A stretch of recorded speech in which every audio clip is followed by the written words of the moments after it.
Hola, bienvenidos a este nuevo video. Vamos a hablar ahora sobre la teoría del tipo penal.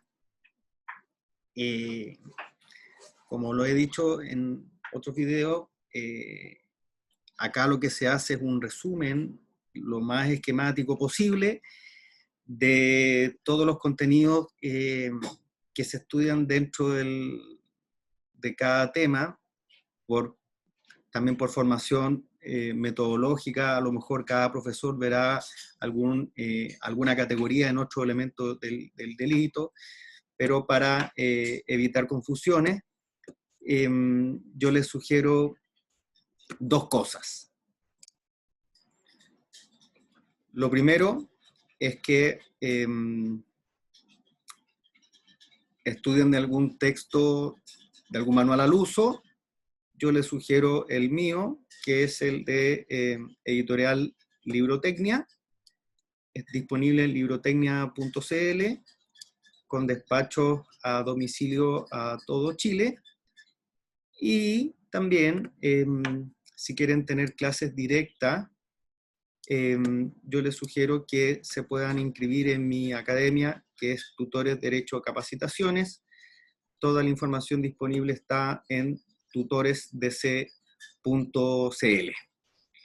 Y tenemos 3 capacitaciones, que es una para abogados que deseen postular a la Academia Judicial, otra que es la que yo les sugiero que tomen si quieren tener clases de Derecho Penal, esta que se llama Defensoría Fiscalía, que en principio es para los abogados que quieran postular a la Defensoría Penal Pública o al Ministerio Público, pero básicamente es como una capacitación bastante intensiva de Derecho Penal y Procesal Penal.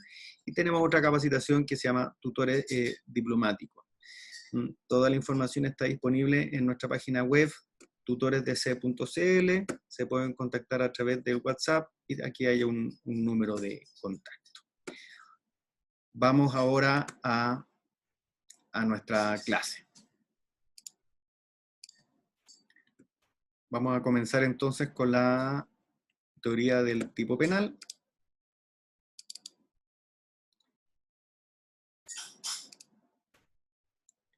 Y vamos a ello. Lo primero, como en todo hay que explicar la terminología. El tipo no es lo mismo que la tipicidad. El tipo es la descripción de la conducta que se prohíbe u ordena. No nos olvidemos que los tipos penales son de acción o de omisión. Cuando se refiere a la descripción externa, estamos hablando del denominado tipo objetivo. Cuando se refiere a la descripción interna, al tipo subjetivo. Los tipos penales tienen elementos descriptivos y normativos.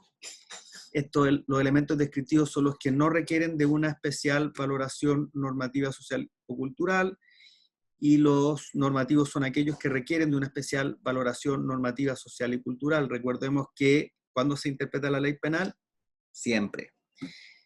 Ya, ejemplo de elemento descriptivo: silla, mesa, pelada, lentes, reloj, etc. Ejemplo de elemento normativo: ajeno, documento, funcionario, pudor, buena costumbre, etc.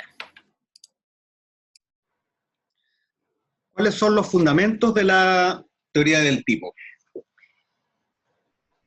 El tipo, por definición, es la descripción legal de los elementos objetivos y subjetivos de la conducta penalmente relevante. Acuérdate, descripción de la conducta que se prohíbe o se ordena, según si es un delito de acción o de omisión. La tipicidad, el tipo penal es la descripción externa o interna, ¿cierto? La tipicidad es la adecuación de lo que se describe en la norma, lo que se quiere prohibir o mandatar, con el hecho que acontece en el mundo real. Entonces, la tipicidad es la calidad o característica de una conducta que calza con el tipo. Ella importa un primer juicio de atribución que hace el juez en que se establece que la conducta realizada cumple con la determinación legal. No cabe confundir la descripción misma, el tipo, con su atribución, que es la tipicidad. ¿Cuál es el contenido del tipo? Debe estar descrito al menos el núcleo o verbo rector en forma clara. ¿Recuerda cuando vimos el problema de las leyes penales en blanco? Que el Tribunal Constitucional chileno exige que para que no haya problemas de constitucionalidad, para respetar el principio de legalidad, al menos el núcleo de lo prohibido debe estar claro para el ciudadano. Esto corresponde al principio de tipicidad, como subprincipio que se manifiesta del principio de legalidad. Como manifestación del principio de legalidad, artículo 19, número 3, inciso 8 de la Constitución. El comportamiento descrito tiene elementos objetivos, externos, eso es lo que en doctrina se denomina como tipo objetivo, y elementos internos subjetivos, eso es lo que se llama, tipo subjetivo. Por ello, el juez debe realizar un juicio de atribución objetivo y otro subjetivo. Recuerda, descripción externa de la conducta versus descripción interna. Ya, generalidades sobre la tipicidad. La tipicidad, como dijimos hace un momento, es la adecuación de la acción al tipo. Para que exista tipicidad, deberá verificarse previamente una acción. Esto es, el hacer o el omitir escritos en el tipo penal. Mira, si me preguntas dogmáticamente, yo pienso que la acción estaría dentro del tipo, pero para efectos pedagógicos, los profesores acostumbramos a enseñarlo de forma digregada o separada. Por eso, esta aclaración por lo que acabo de leer. Entonces, para que exista tipicidad, deberá verificarse previamente una acción. Esto es el hacer o el omitir descritos en el tipo penal. De esta forma, una vez acreditada la existencia de una acción, se deberá comprobar que se verifica el resto de los elementos del tipo. Solo si la tipicidad logra comprobarse plenamente, podrá continuarse el proceso de acreditación de las distintas categorías del delito, que son la antijuricidad y la culpabilidad. Recuerda que este es un edificio, y según la mayoría, este edificio se construye de 4 grandes pisos, que son la acción, el tipo, la antijuricidad y la culpabilidad. Si le preguntas a tu servidor, yo en realidad creo que los elementos son 2, que son la antijuridicidad y la imputación personal. Pero el derecho penal va a seguir existiendo cuando yo me muera, así que da lo mismo. Para efectos prácticos, ¿qué dice la mayoría? Acción, tipo, antijuridicidad, culpabilidad.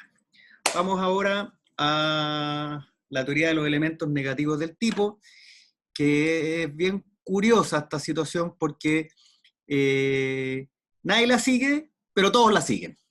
Mira la estupidez que estoy diciendo. Hay autores importantes que lo siguen, nada más ni nada menos que el profesor Roxin, Santiago Mir, pero en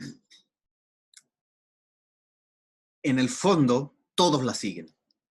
¿Por qué? Porque lo que te están diciendo, lo que te están tratando de decir a través de esta teoría es que el tipo, aparte de ser objetivo y subjetivo, hay un tipo positivo y un tipo negativo. Entonces, ¿cuál sería el tipo positivo? Aquel que es indiciario de la antijuridicidad porque no concurre una causal de justificación. El tipo negativo sería aquel en que el hecho, pese a ser típico, no es antijurídico porque está autorizado por el hecho de concurrir una causal de justificación. ¿Ya? Esta explicación no es yerba mate, tiene implicancias prácticas importantes. Por ejemplo, ¿qué naturaleza tiene el error sobre el presupuesto fáctico de una causal de justificación? ¿De qué recorcholis me estás hablando? Mira, fácil. O sea, no es tan fácil en verdad, pero una pareja discute. Una pareja, un hombre y una mujer, que viven que viven juntos. Millennial, 20 y poco. Bueno, buenos para discutir los millennials. Ya. Y el macho mexicano se va de copas con sus cuates y la mujer se queda enojadísima, muy ofuscada. Y él le dice, volveré a la hora que yo quiera. Estoy inventando el ejemplo, ¿ya? Y a las 2, 3 de la mañana, la niña se alcanza a quedar dormida y recibe un WhatsApp de una amiga con tal mala suerte del supuesto machote. Le manda una foto por WhatsApp del compadre haciéndole cariño a otra persona. ¡Wow! Y no solo cariño. Le manda unos besitos y unas cosas más intensas. La pobre ya se va a vomitar al baño de la rabia y espera detrás de la puerta con un uslero. ¿Te acuerdas del uslero? Para hacer masas. Y resulta que la puerta se empieza a mover, un departamentito de estos chicos, de una habitación.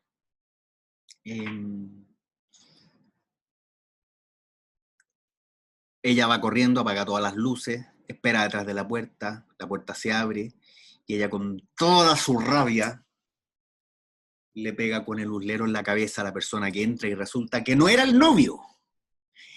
Era un ladrón que tenía una pistola en el bolsillo y que estaba deseando asaltar como sea, entrarse a robar, matar, violar, todo lo ar,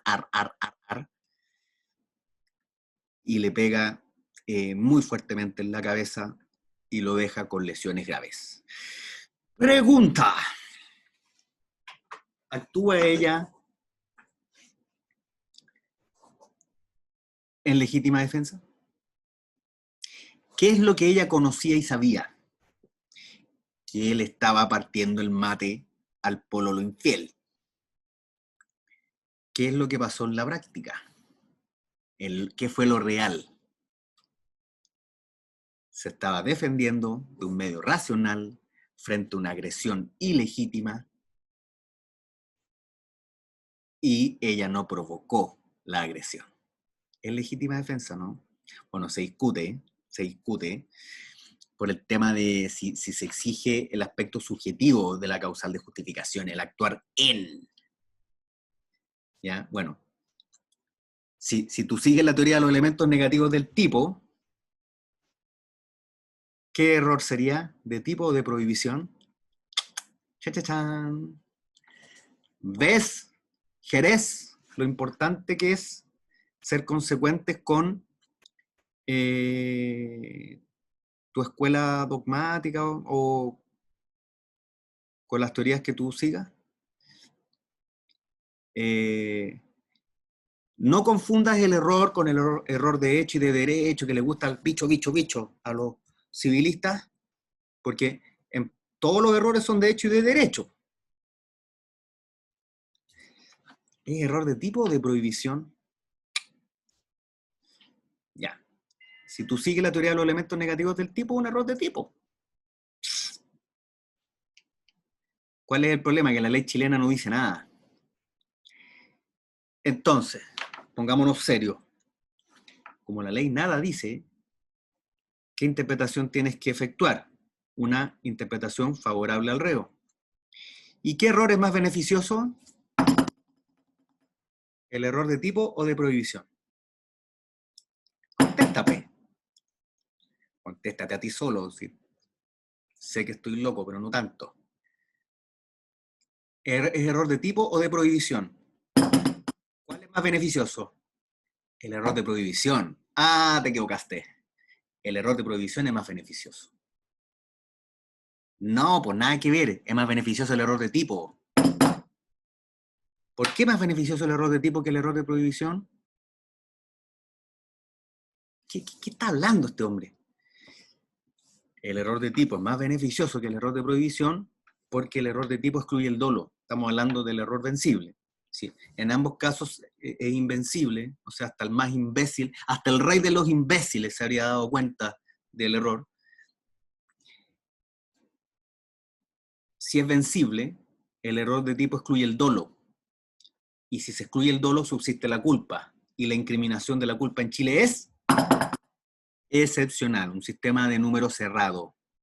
En cambio, si tú sostienes que es un error de prohibición vencible, se atenúa la pena.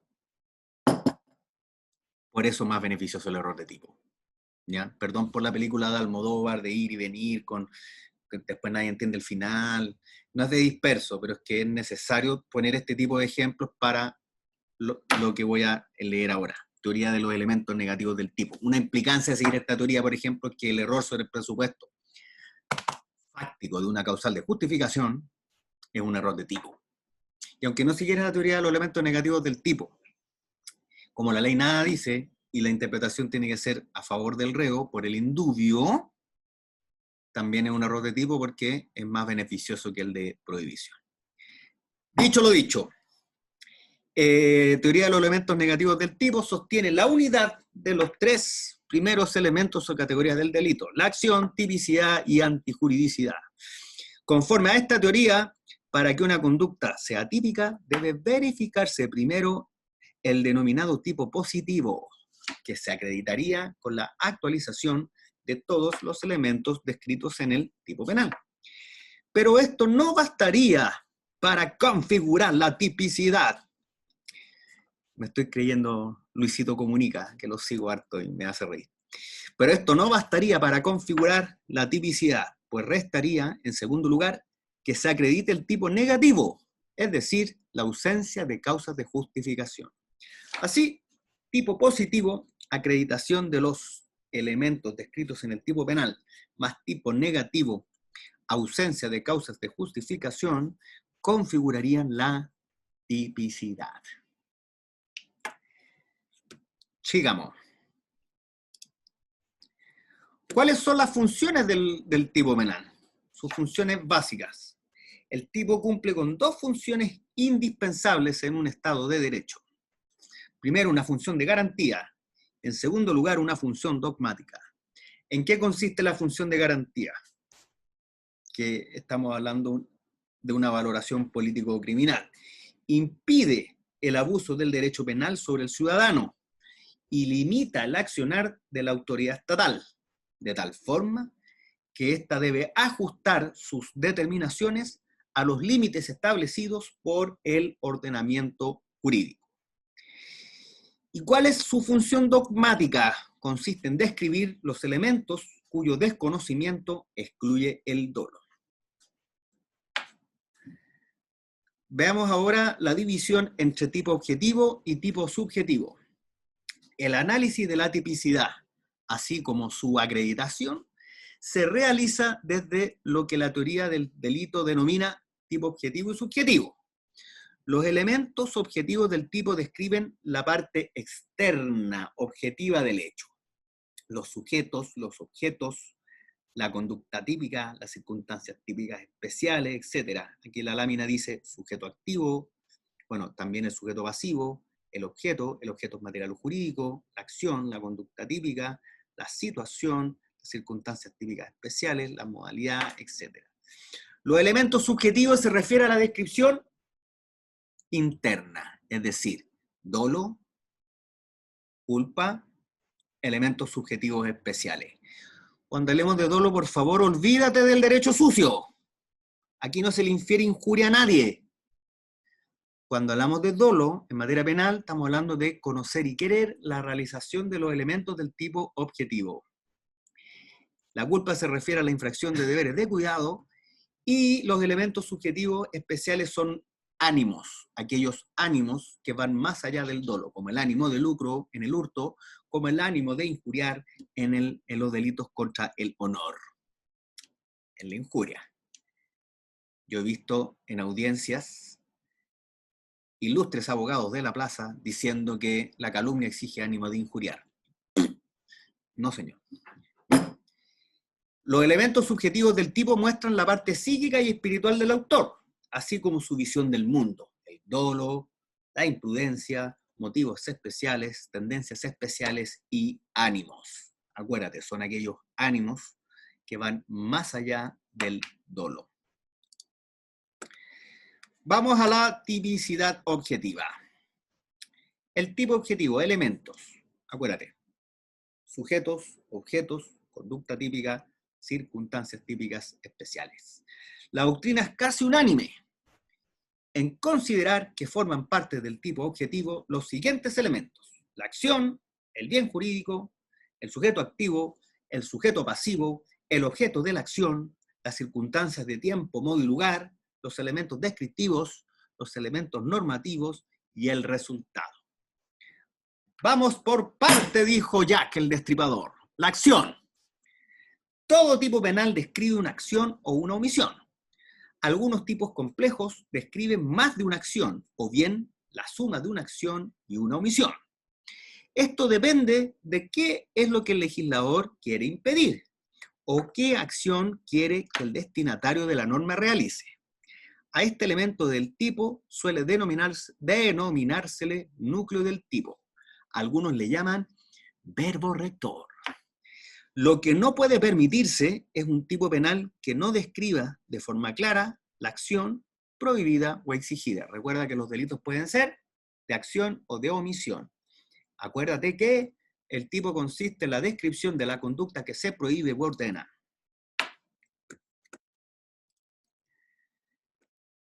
Dijimos los objetos: objeto jurídico, objeto material. El objeto jurídico es el bien jurídico. El bien jurídico. Bien jurídico, como ya hemos dicho en otro video, es un interés social indispensable para la vida en comunidad y digno de protección mediante el sistema penal. Nosotros dijimos que eran aquellos intereses esenciales para la existencia del sistema en la medida en que permitan, ¿qué cosa? El desarrollo de los individuos dentro de los grupos sociales. Y acuérdate también que los bienes jurídicos pueden ser individuales y colectivos. ¿Cuáles son los individuales? Inventé la pólvora, aquellos de titularidad singular. ¿Qué es importante? Que los bienes jurídicos individuales pueden ser intereses materiales o intereses personalísimos. ¿Cuál es la diferencia entre un interés material y un interés personalísimo? Respuesta: el interés material es aquel que es separable de la condición de persona. Por ejemplo, el patrimonio. Tú sin patrimonio sigues siendo persona. El interés personalísimo, en cambio, es aquel que no es separable de la condición de persona. Por ejemplo, la vida. Sin vida sigue siendo persona, difícil. Entonces, relevancia frente a esto, a efectos del consentimiento. ¿Por qué? Porque los bienes jurídicos que se refieren a intereses materiales son aquellos que pueden ser objeto de consentimiento. ¿Estamos? Es discutible, no quiero evangelizar ni convencer a nadie, esto es lo que pienso yo. Te subes a mi micro o no te subes, tú decides el buen camino, ojo. Entonces, la disponibilidad, es decir, la posibilidad de consentimiento, es lo que viene a diferenciar entre un bien jurídico individual entendido como un interés material o como un interés personalísimo. Y los bienes colectivos son aquellos de titularidad plural. ¿Qué está diciendo de nuevo? Nada. Pero esta titularidad plural va a depender si se trata de intereses difusos o no. ¿Cuál es la diferencia? Que estos intereses difusos se refiere a ciertos sectores de la sociedad, ¿ya? Y si son intereses colectivos, no difusos, es toda la colectividad. ¿Para qué recorcholis me interesa esta hierba? Por el artículo 108, ponte tú, del Código Procesal Penal, para definir la legitimidad activa, es importante. Yo estaba en audiencias en que humillan a un abogado diciéndole: usted no tiene que estar sentado acá porque no tiene legitimación, porque usted no es víctima. Así que créeme, es importante. ¿Y por qué más es importante todo esto que te estoy diciendo? Porque estoy pegado con Luisito, perdona, que me hace reír mucho.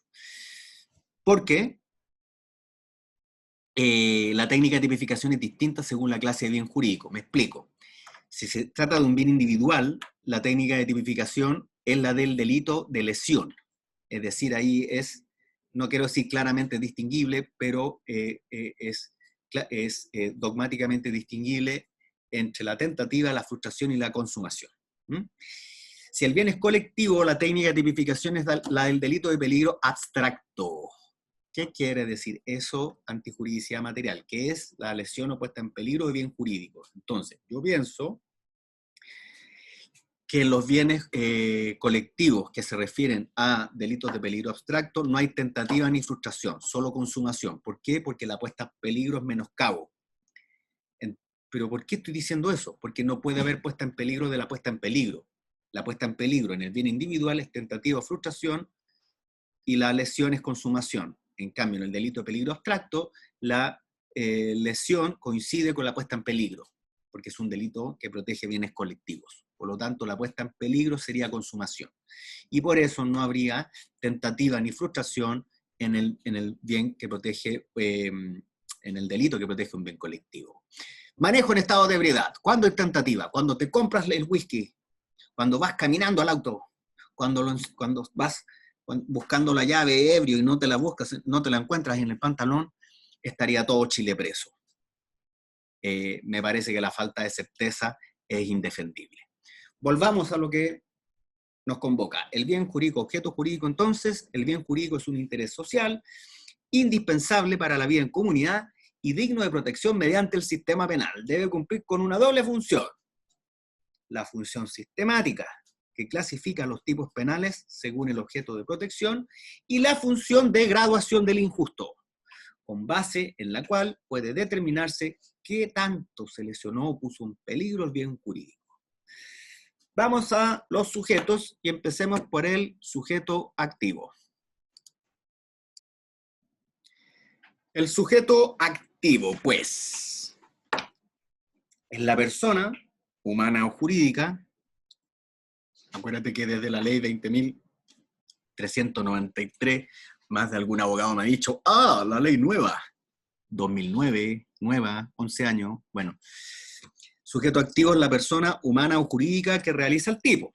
Normalmente se identifica en las redacciones de los tipos de la parte especial mediante el artículo denominado el o el pronombre relativo quién. En este caso, normalmente se trataría de un delito común. ¿Por qué digo normalmente? Vamos a poner un ejemplo.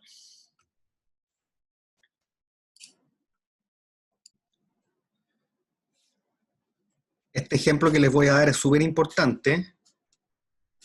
Mira, se ve mi hijo atrás. Vamos a poner un poquito para que vean mi estatuilla del abogado y no a mi hijo. Bueno, que normalmente cuando se ve en los tipos penales la descripción, el, que, los, que uno piensa, esos delitos son comunes, es decir, los puede cometer cualquiera. Es una pista, pero esa no es la realidad. Y aquí el ejemplo, mira, artículo 470. Artículo 470. Las penas privativas de libertad del artículo 467 se aplicarán también, mira. Mira el número 1. A los que, en perjuicio de otros, se apropiaren o distrajeren dinero. Ese los que. Tu primera reacción es, ah, ese es un delito común, porque dice los que. Es especialísimo. ¿Quién es el único que puede ser sujeto activo ahí? El deudor, pues, hombre. Delito especial es aquel que requiere de un sujeto activo calificado o que reúna las calidades exigidas por el tipo. En la apropiación hay un delito que se llama apropiación indebida. Bueno, no me quiero meter en el video correspondiente, vamos a estudiar este delito, pero el sujeto activo ahí puede ser solamente el deudor. Y sigamos intrusiando en esta norma. Vámonos al número 11.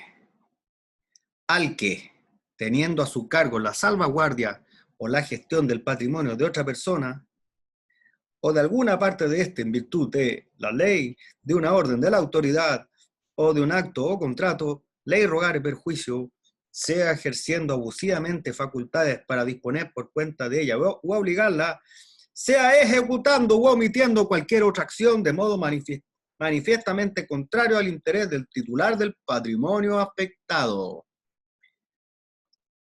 Al que también pensarás, este es un delito común. No, es un delito especial. ¿Quién puede ser sujeto activo ahí? Solamente el mandatario, el administrador del patrimonio ajeno. ¿Ya? Para que no surjan confusiones, por eso doy esos ejemplos. Cuando la voz es el, que, los que son pistas, pero no significa que sean así de forma definitiva.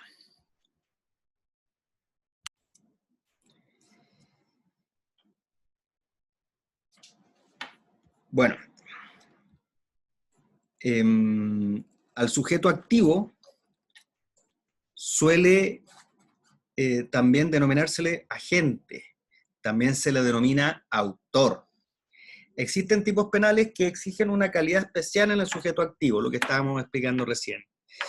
En este tipo de delitos, llamados especiales, solo podrán ser sujetos activos quienes posean la calidad exigida por el tipo, sean delitos especiales propios o impropios. ¿Cuál es la diferencia entre un delito especial propio y un impropio? Delito especial propio es aquel que solo es punible en la medida en que sea autor el sujeto que reúna las calidades exigidas por el tipo.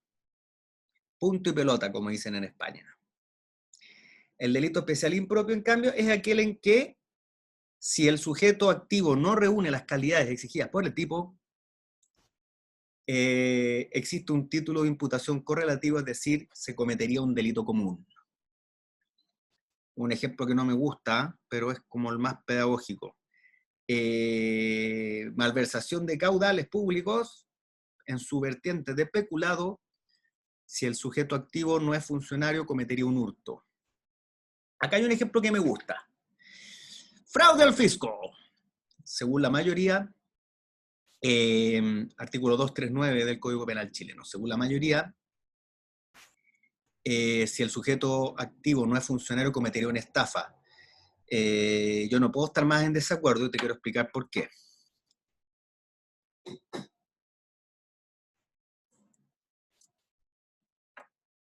Ay, no puedo parar la grabación. Sí, te quiero explicar por qué el fraude al fisco no puede ser una estafa si el sujeto activo no es funcionario. El empleado público que en las operaciones en que interviene por razón de su cargo, defraudare o consintiere que se defraude al Estado, a las municipalidades o a los establecimientos públicos de instrucción o de beneficencia, sea originándoles pérdida o privándoles de un lucro legítimo, incurrirá en la pena de presidio menor en sus grados medio a máximo. ¿Por qué no puede ser una estafa? Porque por definición la estafa consiste en engañar a otro. Y aquí el empleado público se está engañando a sí mismo. Yo me engaño a mí mismo cuando me inscribo en el gimnasio por el año entero y no voy nunca. Pero eso no es una estafa. ¿Se entiende? ¿Cuál sería el delito común correlativo? El que vimos recién en el 470 número 11 sería una administración desleal. Ahí sí estamos conversando. Entonces, el fraude al fisco es un delito especial propio o impropio, es un delito especial impropio porque el sujeto activo que no reúna las calidades exigidas por el tipo, es decir, el empleado público, si es un particular, cometería otro delito que se llama administración desleal, pero no estafa. ¿Por qué? Porque no te puedes engañar a ti mismo. Para que por favor eso nos quede claro.